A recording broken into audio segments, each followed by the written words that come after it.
Hello बच्चों, स्वागत है आप सभी का फिजिकल क्लासेस में। तो आज हम शुरू करने जा रहे हैं क्लास 9 का केमिस्ट्री का lesson number 2 is matter around us pure. तो चलिए शुरू करते हैं। तो आज हम क्या इसमें सीखने वाले हैं? तो आज हम सीखने वाले हैं कि प्योर सब्सटेंस क्या होता है, प्योर सब्सटेंस क्या होता है, और साथ ही साथ में हम ये भी सीखेंगे कि कितने टाइप के सब्सटेंस होते हैं। ठीक है, चलो तो शुरू करते हैं। तो सबसे पहले हम इसमें समझते हैं प्योर सब्सटेंस को। किसको समझना है हमने? प्योर सब्सटेंस, कि प्योर सब्सटेंस होता क्या है। तो आपने अक्सर अपने घरों में सुना होगा कि ये जो दूध है ये प्योर है, या फिर ये जो घी है ये प्योर है, या फिर अदर सब्सटेंस में जैसे वेजिटेबल्स हैं, फ्रूट्स हैं, हनी है। तो ये सारी चीज़ें क्या है, हमारी लेम एंड लेमन लैंग्वेज, यानी कि हमारी जो कॉमन लैंग्वेज होती है, जो आम भाषा होती है, बोलचाल होती है, उसमें इसका इस्तेमाल होता है कि हम कहते हैं कि ये प्योर है। तो अगर हम साइंस के एतबार से देखें तो साइंस के हिसाब से कुछ भी चीज़ प्योर नहीं होती है, क्योंकि कुछ ना कुछ उसमें अनडिज़ायर या अनवांटेड सब्सटेंस मिले होते हैं जो प्योरिटी को इम्प्योरिटी की तरफ इंडिकेट करते हैं। बट साइंस के हिसाब से देखते हैं और इसको समझते हैं, क्योंकि हमारा जो एग्ज़ाम में क्वेश्चन आएगा वो साइंस के हिसाब से आएगा, ना कि हमारी लेमन लैंग्वेज के हिसाब से। तो देखिए प्योर सब्सटेंस क्या होता है। A pure substance is made up of a similar type of atom. किससे बना होता है? एक सिमिलर टाइप ऑफ एटम, यानी एक जैसे एटम से मिलकर बना सब्सटेंस क्या कहलाता है? प्योर सब्सटेंस कहलाता है। जैसा मैंने अभी बताया कि अगर आपके सामने घी रखा है तो उसमें कुछ इम्प्योरिटीज़ है तो वो इम्प्योर हो गया, अनडिजायरेबल। तो मीन्स कि जो सेम काइंड ऑफ एटम या सेम टाइप ऑफ एटम से मिलकर बना है वो प्योर है। Which can not be separated, जिसको आप अलग नहीं कर सकते, into other kind of matter, यानी कि उससे आप कुछ और नहीं बना सकते बाय फिजिकल मीन्स, यानी कि कोई भी फिजिकल एक्टिविटी के द्वारा। तो क्लियर होगा बच्चों? तो प्योर सब्सटेंस क्या होता है? एक ऐसा सब्सटेंस जिसको जो एक ही टाइप के एटम से मिलकर बना है और आप उसको फिजिकल मीन द्वारा सेपरेट नहीं कर सकते।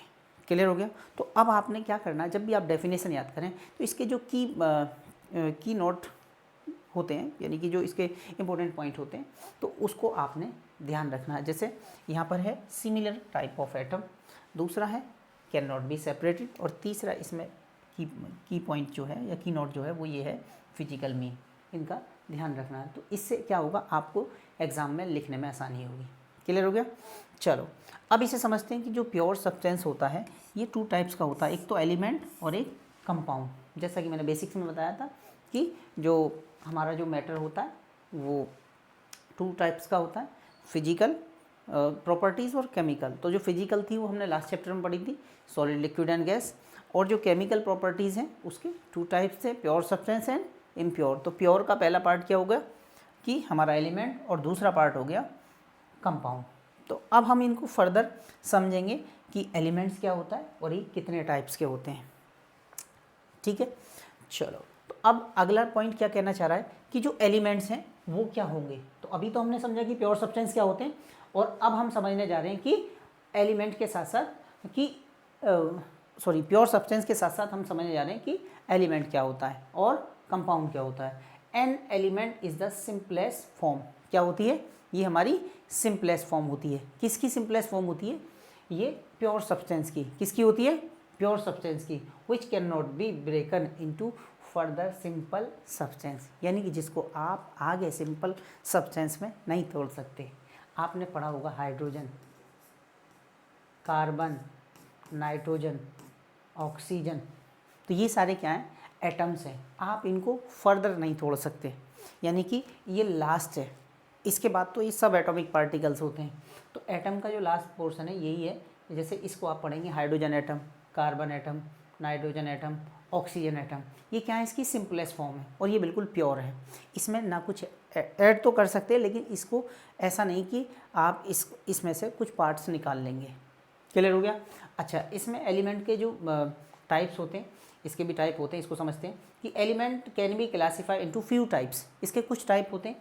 तो जिसमें element types of element on the basis of physical state. Physical state कौन सी आपने पढ़ी थी? वो पिछले चैप्टर में, सॉलिड, लिक्विड एंड गैस, यानी कि जो बाहर से देख के पता चल रहा है। तो फिजिकल अपीयरेंस क्या होता है?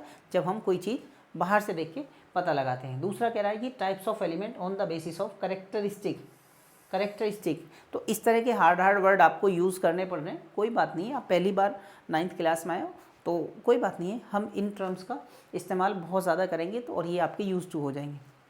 आप इस कैरेक्टरिस्टिक को प्रॉपर्टीज़ समझ सकते हो, यानी कि प्रॉपर्टीज़ के हिसाब से एलिमेंट्स का टाइप, तो समझते हैं इसको भी। अब देखिए, तो types of element on the basis of physical state. तो फिजिकल में मैंने आपको बताई थी पिछले चैप्टर में, सॉलिड, लिक्विड एंड गैस। तो देखिए, solid element, those element which are solid at room temperature, यानी कि जो रूम टेम्परेचर पे क्या होते हैं, सॉलिड होते हैं, तो उसको क्या बोलते हैं हम, सॉलिड एलिमेंट। एग्जाम्पल में आ रखा है कॉपर, गोल्ड और सिल्वर। अब देखिए, रूम टेम्परेचर कौन सा होता है, 25 डिग्री सेल्सियस, 25 डिग्री सेल्सियस, लेकिन 2011 के बाद से इसको क्या कर दिया है, 27 डिग्री सेल्सियस कर दिया गया है। बट आपको जो बुक में दिया गया है एनसीईआरटी में अभी भी यही पढ़ना है, 25 डिग्री सेल्सियस। अगर हम इसे केल्विन की बात करें तो इसमें हमने क्या करना होगा, 273 ऐड करना होगा और ये हो जाएगा हमारा 298 केल्विन। तो आपको बुक में बार बार जो रिपीट होगा वो यही होगा और हमने इसी को पढ़ना है। तो अब इसे ऐसा समझिएगा कि अब आपके घर में कॉपर का तार है, नॉर्मल रूम टेम्परेचर पर है और वो क्या है, सॉलिड है। इसी तरह गोल्ड की ज्वेलरी होती है, तो आपके घर में मदर्स पहनती हैं और आजकल तो बॉयज़ को भी बहुत चलन है, तो गोल्ड की ज्वेलरी होती है, सिल्वर हो गया, ठीक है। तो ये सब क्या है, ये रूम टेम्परेचर पर सॉलिड है। क्लियर हो गया। अच्छा, इसके बाद types of element on the basis of physical state. तो फिजिकल स्टेट के हिसाब से दूसरी स्टेट क्या थी हमारी, जो हमने पढ़ी हुई थी, तो दूसरी स्टेट क्या थी, दूसरी स्टेट थी हमारी लिक्विड। अब जो लिक्विड स्टेट होती है, those element which are liquid at room temperature, क्या कहना चाह रहा है, रूम टेम्परेचर पर जो लिक्विड होते हैं उसमें सबसे पहले एग्जांपल दिया मरकरी का। तो देखिए, मरकरी को हम पारा कहते हैं, पारा, क्या कहते हैं हम, पारा, इसको हिंदी में पारा कहते हैं। और ब्रोमीन, ये क्या है, लिक्विड है, किस पर, रूम टेम्परेचर, और रूम टेम्परेचर हमारा क्या था, 298 केल्विन, ठीक है। इस पर क्या होती हैं, ये लिक्विड होती हैं। आपने ये भी सुना होगा कि आज मेरा बहुत पारा हाई हो रहा है तो आज मुझे परेशान मत कर। तो जो पारा हाई होने वाली जो बातें हैं वो सारी की सारी टेम्परेचर से कनेक्टेड है, कि जैसे जैसे टेम्परेचर बढ़ता है तो मरकरी आपको थर्मामीटर में मीज़र करने को मिल जाती है। आपने देखा भी होगा जब फीवर को मीज़र करते हैं तो उसमें मरकरी अपने आप ही आपको दिखाई देगी कि किस तरह से ऊपर नीचे टेम्परेचर हो रहा है। इसके बाद गैलियम, गैलियम ये अदर एलिमेंट्स हैं। आप पूरी पीरियोडिक टेबल में नेक्स्ट क्लास में यानी कि 10th क्लास में 118 एलिमेंट्स को पढ़ोगे, तब आप ये सारे एलिमेंट्स भी पढ़ोगे। अभी तो ये टर्म्स आ रही हैं बीच बीच में, तो इसका ध्यान रखना है आपने। तो देखिए, गैलियम क्या है, लिक्विड है, किस पर, 302 केल्विन टेम्परेचर पर। यहाँ 298 पर टेम्परेचर पर ये लिक्विड था, ये 302 केल्विन पर है। और सीजियम हमारा लिक्विड है, किस पर, 303 केल्विन टेम्परेचर पर। क्लियर हो गया। चलो अब आगे चलते हैं। इसके बाद गैसियस एलिमेंट, यानी कि those element which are gas at room temperature, यानी कि हम जो भी मेजरमेंट्स करेंगे ना वो सारी की सारी रूम टेम्परेचर पर होंगी। किस पर होंगी, रूम टेम्परेचर पर होंगी।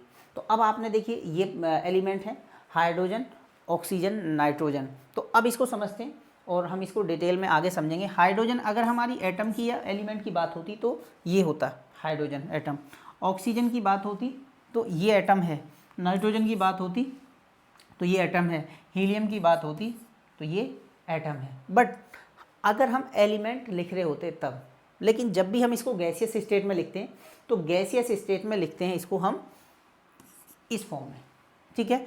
अब हमारा जो ये इन्वायरमेंट है इसमें बहुत सारी गैसेस मिली हुई हैं। हाइड्रोजन तो H2 की फॉर्म में, ऑक्सीजन अगर गैस है तो O2 की फॉर्म में, नाइट्रोजन अगर गैस है तो N2 की फॉर्म में, और हीलियम चाहे वो एटम की प्रेजेंट में हो या एलिमेंट्स की He लिखा जाएगा। क्यों, क्योंकि ये क्या है, नोबल गैस है, जो कि हम आगे चल के अगले चैप्टर में समझेंगे। तो अभी हमने सिर्फ ये समझना है कि गैसियस फॉर्म जो होती है वो ये वाली फॉर्म होती है, यानी कि H2O2 N2, ये वाली फॉर्म क्या है, हमारी गैसियस फॉर्म है। तो क्लियर होगा बच्चों। चलो आगे समझते हैं। अब देखिए, types of element on the basis of characters, characteristics, मैंने आपको बताया प्रॉपर्टी के हिसाब से, प्रॉपर्टीज़ के हिसाब से जो हमारे एलिमेंट्स होते हैं वो 3 टाइप्स के होते हैं। कितने टाइप के होते हैं? 3 टाइप के। तो उसमें पहला है हमारा मेटल, दूसरा है नॉन मेटल और तीसरा है हमारा मेटेलॉइड। तो अब जो मेटल होगा आप कैसे पहचानोगे? तो आपको मैं अभी आगे चलकर बहुत सारे पॉइंट्स इसमें कवर अप करूँगा, बहुत सारे कंपाउंड्स मैं आपको पढ़ाऊँगा, बहुत सारे एलिमेंट्स पढ़ाऊँगा।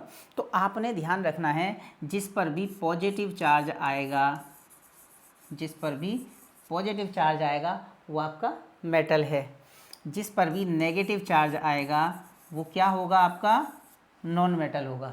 और जिस पर आपके दोनों चार्ज आएंगे, पॉजिटिव और नेगेटिव, यानी कि बोथ चार्ज होंगे, तो वो क्या कहलाएगा? आपका मेटेलॉइड्स। और इसको हम क्या एक और वर्ड के से जानते हैं, जिसको हम क्या बोलते हैं? सेमी मेटल्स के नाम से भी जानते हैं। ठीक है, तो आई होप सबको समझ में आया होगा। तो मिलते हैं हम आपको अगले लेक्चर में, तब तक के लिए थैंक यू।